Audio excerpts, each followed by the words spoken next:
Hi, this is Dr. Sidhbh Gallagher. I am a plastic and reconstructive surgeon. I'm the founder and director of the IU Gender Affirmation Surgery Program. So this video is about what to expect in the weeks following vaginoplasty. So I usually recommend most of my patients plan on a minimum of 6 weeks off work. Depending on what you do and depending on what your course is, this may vary. Probably the soonest I've seen a girl go back to work is about 4 weeks, but some girls certainly do need longer depending on their job and how many bumps on the road they deal with after their surgery. So, things to know about. Firstly, I would say the weeks after surgery are pretty tough. There's a lot of alien things going on to your body, and we always encourage patients there is no such thing as a stupid question. And so firstly, I would say never be afraid to reach out to your doctor or their office if you have concerns. It's always better to err on the safe side. We like to give our patients the new vagina manual and lots of things they can read, but we always welcome questions during this time, because the thing about vaginoplasty is not only do you have the surgery in a new vagina, but as we all know, you have to use it straight off in the form of dilation. So we want to make sure our patients are empowered and feeling comfortable and confident enough to do that. So typically, you will be able to restart your hormones at about the 2-week mark.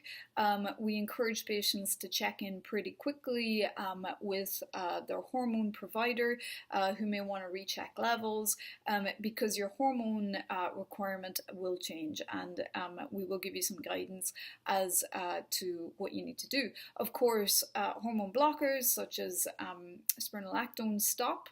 You don't need those anymore after the orchiectomy. Most patients are ambulating, walking around okay. Exercise is kind of out for about 6 weeks. It's too soon. And really the toughest part in the first few weeks after surgery is going to be sitting.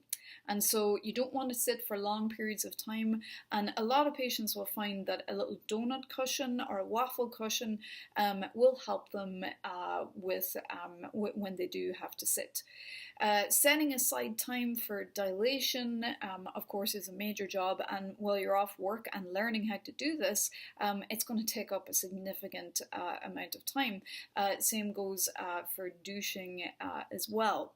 Most of our patients are off narcotic medications at about the 2-week mark, but again, every patient's experience of pain is very different, so this is not by any means a hard and fast rule. It is a hard and fast rule, however, that you cannot drive while you're taking narcotics because this is driving under the influence. Driving is really out until you're comfortable enough to make sudden movements that are required, of course, for driving. We encourage good nutrition because your body needs the building blocks in order to heal everything. We've done a lot of work down below, so plenty of protein and just a sensible diet. Last thing you want to do is try and do any weight loss in the recovery time after your surgery. Smoking is a huge no-no. Really, if you want to return to smoking, it has to be at least 6 weeks, and that really goes for smoking anything, cannabis. All of that is really harmful in healing wounds, and there are lots of incisions to heal with vaginoplasty. Most of our patients are wearing a sanitary towel for the first few weeks. This is because there's always some drainage. Seeing some blood on dilation, super common as well for our patients. So I think most of our patients' experience of the first few weeks after surgery is some pain, kind of feeling gross, particularly because when you've been off your hormones, nothing makes you feel more gross than surgery does, and then stopping your hormones on top of that is pretty annoying.